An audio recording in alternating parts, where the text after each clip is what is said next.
The hunter in the shadows. Millbrook was the kind of place where people didn't lock their doors at night. The town nestled in the shadow of the mountains, surrounded by dense woods that seemed to hold the world at bay. Life in Millbrook moved at its own pace, slow and deliberate, with everyone knowing everyone else's business. The loudest noise you'd hear on any given day was the clatter of the bell above the door of the general store or the church.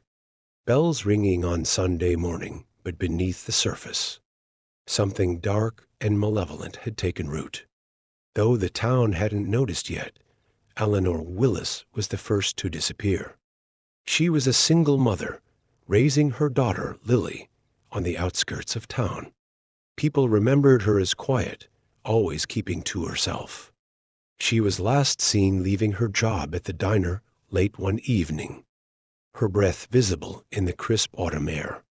The next morning, her car was found abandoned on the side of the road.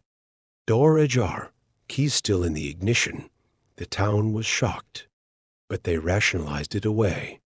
Maybe she had run off, unable to cope with the pressures of raising a child on her own. The police searched the woods and the nearby lake, but found nothing.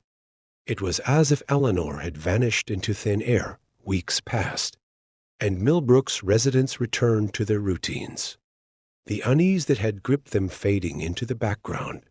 But then another person disappeared. This time it was Jacob Turner, the high school's history teacher. He was last seen locking up the school late one night after grading papers. His wife reported him missing the next morning. When he didn't come home, the police were baffled. 2 people missing, both with no apparent reason to leave no signs of a struggle, and no clues as to their whereabouts. The disappearances were too much to ignore now. Rumors began to spread like wildfire through the town.